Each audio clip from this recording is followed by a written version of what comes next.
안녕하세요. 10월 5일 화요일 아침입니다.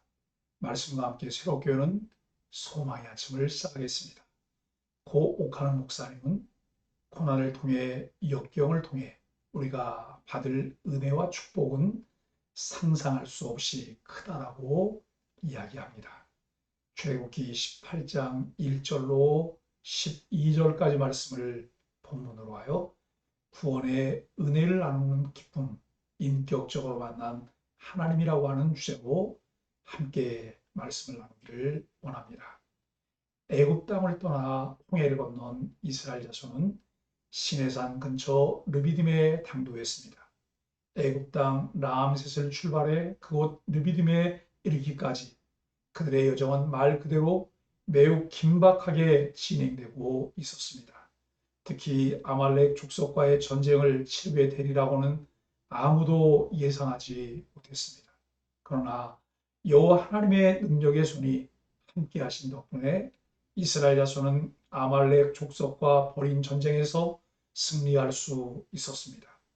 그렇게 아말렉 족속과 전쟁을 끝낸 후 전열을 가다듬고 있던 이스라엘 진영으로 모세의 장인 이드로와 그의 가족이 찾아옵니다. 모세는 헤어졌던 가족들과 재회하며 기쁨을 누리게 되며 잠시나마 지친 몸과 마음을 회복하는 안식을 누리게 됩니다. 그러나 모세는 미디안 제사장인 그의 장인 이드로에게 이스라엘 자손을 애굽에서 구원하여 인도해 내신 여호와께서 이스라엘 자손뿐만 아니라 열방의 모든 민족까지 아우르는 온 우주의 창조주요 구원의 하나님이심을 알리는 기회로 삼습니다. 그야말로 때를 얻든지 못 얻든지 힘써 전하는 모세의 모습을 봅니다. 믿음은 들음에서 납니다. 전하는 자가 없다면 알 수 없고 믿을 수 없습니다. 여호와께서 애굽에서 인도해 내신 구원의 역사를 모세에게 전해들은 이드로는 기뻐하는 마음으로 하나님을 찬양하고 하나님을 아는 지식을 인격적으로 알게 되며 여호와께 번제와 희생 제물을 드리고 이스라엘 회중과 함께 떡을 나눕니다. 오늘 본문은 막간의 틈새에 이루어지는 내용이지만 여호와 하나님의 선택과 작정에 따라 복의 담지자가 된 아브라함의 후손인 이스라엘 자손에 의해 열방과 족속이 복을 얻게 되는 비전을 제공해 줍니다. 이스라엘 자손은 회중 안팎에서 역경과 어려움이 발생할 때마다 그들은 상황을 스스로 헤쳐 나가기에는 역부족인 모습을 그대로 노출하였습니다. 그러나 그러는 중에도 하나님은 그들을 목적지로 향하게 하시며 그들 곁에서 때로는 가시적으로 때로는 비가시적으로 통행해 주셨습니다. 미디안 족속은 아브라함의 두 번째 아내 그두라의 아들 미디안의 후손입니다. 모세는 미디안 사람 이드로의 딸 십보라와 결혼했기에 모세의 두 아들은 순수 이스라엘 혈통이 아닙니다. 만약 하나님의 백성이 되는 조건이 혈통에 있다면 모세가 이스라엘 지도자라도 그의 아내와 아들들은 구원받지 못할 것입니다. 그러나 혈통은 하나님의 백성이 되기 위한 조건이 아닙니다. 그의 장인 이드로는 하나님이 애굽에서 행하신 모든 일을 듣고 모세의 아내와 두 아들을 데리고 왔습니다. 이는 그가 믿었음을 의미합니다. 모세의 두 아들 게르손과 엘리에셀의 이름은 이방에서 나그네가 된 자도 그 조상의 하나님을 통해 구원받을 수 있다는 사실을 알려줍니다.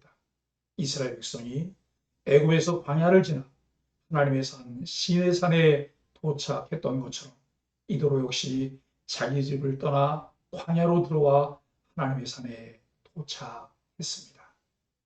이는 이들 역시 이스라엘과 같이 하나님께 나와 하나님의 백성이 되었음을 암시합니다. 하나님을 믿음으로 아브라함의 두 혈통이 연합하여 하나님의 백성이 되었습니다. 이처럼 하나님의 백성이 되는 조건은 오직 믿음입니다. 하나님은 아말렉 족속처럼 자기 백성을 해하는 자들에게는 영원한 심판을 선언하십니다. 그러나 하나님에 대해 듣고 찾아오는 자들은 얼마든지 환영하고 구원하십니다. 모세는 가족들에게 할 말이 정말 많았을 것입니다. 모세는 애굽에서 나온 과정과 애굽에서 나오는 길에 겪었던 어려운 일들, 그때마다 하나님이 베푸신 구원의 은혜를 나누었습니다. 장인이로는 이스라엘에게 여호와께서 베푸신 구원의 은혜를 듣고 하나님을 찬양합니다. 이드로는 미디안 사람이었고 자기가 직접 그 일을 겪지 않았음에도 모세가 전하는 이야기를 듣고 마치 자기가 겪었던 일처럼 기뻐했습니다.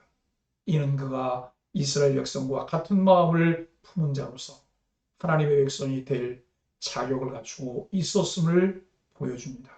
이드로는 여호와는 모든 신보다 크시다라고 고백하며 이스라엘에게 교만히 행하는 백성은 결국 패배를 맛볼 것을 깨달았다고 말했습니다. 이는 여호와만이 유일하신 하나님이심을 인정하는 신앙 고백으로 보아야 합니다. 그는 여호와 하나님께 제사를 드렸고 그 제사에서 나온 제물을 아론과 장로들과 함께 먹었습니다. 이는 그가 이스라엘 중에 한 사람으로 인정받았다는 의미이기도 합니다.